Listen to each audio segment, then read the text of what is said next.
¿Qué esperabas? ¿Un boom? ¿Baroque? Pues no, va a ser que no. Hola a todos, mi nombre es Alex y estás en Axis Repaint. Este vídeo va a ser un resumen de todos los secretos de pintado que he empleado para pintar la figura de Baroque de World of Warcraft. Pero espera, que esto no es lo mejor.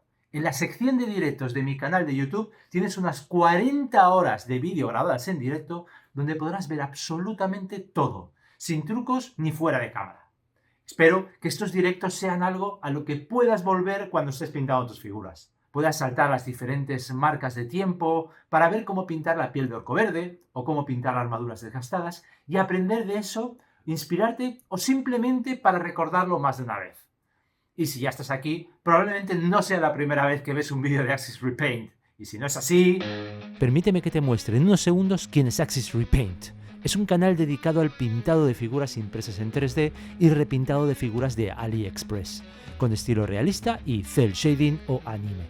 Por cierto, si no estás suscrito, hazlo ya, porque estoy publicando vídeos todas las semanas y ahora he comenzado con los directos, donde podrás preguntarme dudas y ver el proceso de pintado al completo.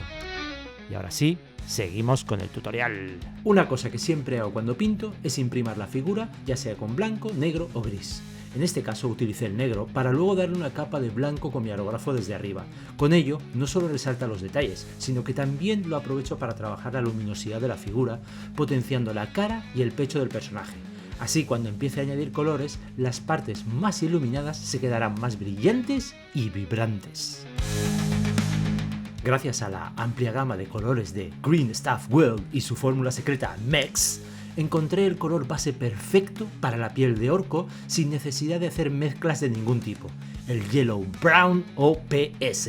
Lo mezclé con una buena cantidad de thinner o diluyente para que no se atasque el aerógrafo y le apliqué varias capas finas hasta llegar al tono perfecto. Ahí lo tenéis, es el verde perfecto. Que sepas que este verde también le iría súper bien a la piel de Hulk. Ahora, combinando el Mustard Yellow 1783 y el Peach Flesh 1825, voy a construir lo que son las luces, ¿vale? Combinando ambos colores y con el aerógrafo disparando desde arriba, vamos a iluminar las zonas en las que el sol o la zona iluminada donde esté le va a pegar con más fuerza. Y ahí tenéis, es el resultado final de las luces. No os olvidéis de iluminar todas las piezas que contienen piel del orco. Si volviera a repetir la figura, quizá utilizaría alguna otra pintura que contuviera un poco más de amarillo y menos marrón. Quedaría pues como más iluminado y menos desaturado. Ahora, utilizando las tintas de Green Stuff World, el verde y el negro, las vamos a unir y vamos a hacer un verde oscuro y vamos a utilizarlo para sombrear las partes inferiores de toda la piel. Intentaremos concentrar más estas sombras en las zonas más oscuras. Con eso generaremos un contraste súper interesante.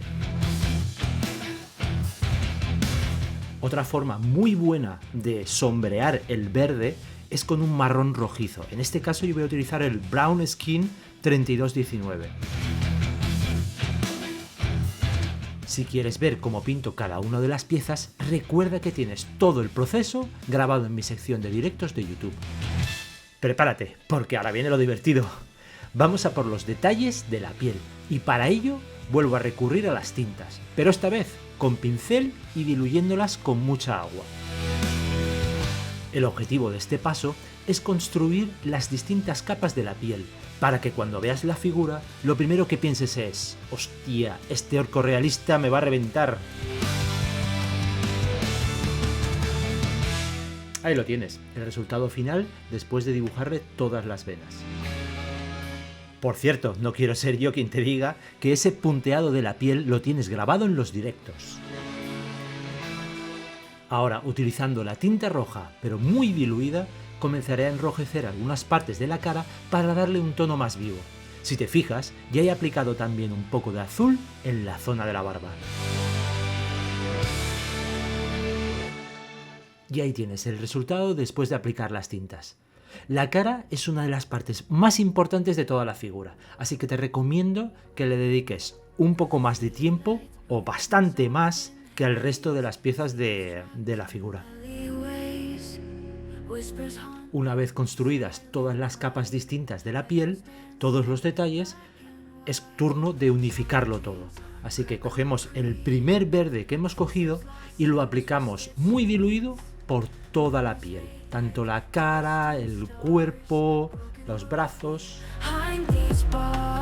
Ahora vamos a por la parte más importante y a la vez la más odiada por la mayoría, los ojos. Para ello vamos a comenzar con un color que está subiendo en mi lista de los top 10, no solo por su nombre, sino por su neutralidad, el Parchment 3209. Después de una hora pintando las formas de los iris con negro, comenzaré a darle color a los ojos con el Leather Brown 1829. Ahora subiré la tonalidad de los ojos hasta llegar a un amarillo muy clarito, combinando el Valkyrie Yellow 1859 y el Golden Cream 3210, como el Nokia, you know. Pero no te enfades por no ver cómo he pintado los ojos. Tú sabes dónde lo tienes al completo. Debes de saber que una de las cosas que siempre hago con todas mis figuras es plantearme la dificultad de esta misma. Y primero voy a por las partes más difíciles y me dejo las más fáciles para el final, ya que lo más normal es que cuando lleves mucho tiempo con una figura, al final quieres acabarla como sea. Así que imagínate si te dejan los ojos para el final. Vamos a por los cueros. Spoiler, contiene 350 colores de cuero. El cuero en esta figura es un infierno. Así que, mezclando el negro anterior con Redwood Brown 1832, pintaremos la capa base y luego con una mezcla del Red Through y negro aplicado con una herramienta secreta que solo podrás ver en la sección de los directos, le aplicaré un texturizado para hacer el cuero más realista. Con el Scorched Wood 1852, el negro y una brocha bien gorda, voy a pintar raudo y veloz los pantalones, parte del tronco, las botas y los antebrazos. ¡Oh no! Me despisté y he grabado mi herramienta secreta. Sí, amigos, sí. No es más que un palo con un pedacito de Bob Esponja enganchado en la punta. Algo tan simple y tan práctico vale para pintar de todo tipo de texturas. Con el Leather Brown 1829 pintaré líneas de detalle. Y no te asustes de ver las placas metálicas ya pintadas. Fue fácil, tan solo utilicé el César Red 1874 mezclado con un poco de negro. Una de las mejores maneras de pintar metales es pintar de negro el objeto y luego con el color metálico pintar una fina capa con el aerógrafo. Pero como yo no tengo ganas de mascarar y todo el rollo y todo lo demás, simplemente voy a mezclar el Quicksilver 1861 con negro y voy a conseguir un tono negro metalizado del que te vas a enamorar. ¡Ostras! Y te preguntarás, ¿y qué es este desastre que tiene aquí liado? Pues la versión corta, la mejor forma de conseguir los metales más realistas que has visto en tu vida. Pinturas al óleo y de nuevo nuestro amigo Bob Esponja. La versión extendida, cómo no, la tienes grabada gratis en Axis Repaint, en la sección de los directos de mi canal de YouTube. Oh my god, mira esas placas de hierro. Si te gustan, aún lo harán más cuando perfile todos los bordes con el Quicksilver anterior. Mezclando el Foxhead Brown 1830 y el Choco Brown 1831, voy a pintar las últimas correas del cuero. Como os digo, acabé un poco cansado de los cueros.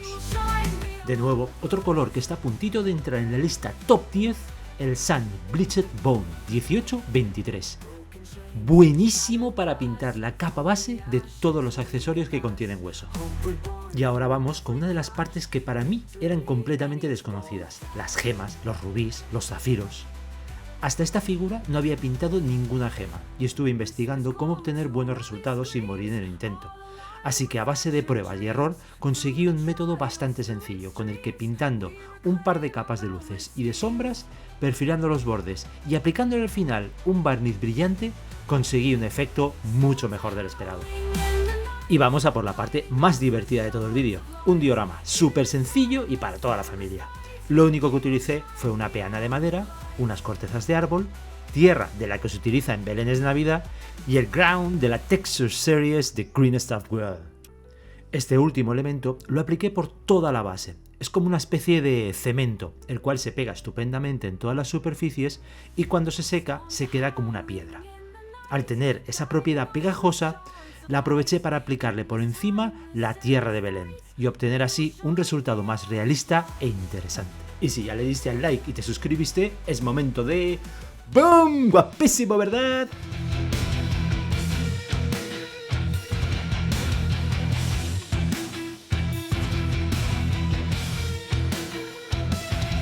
Sin más, os doy las gracias por apoyar mi canal y ver mis vídeos al completo. Te recuerdo que estoy haciendo directos gratis en YouTube y que tenemos una comunidad de pintores e impresores en Discord.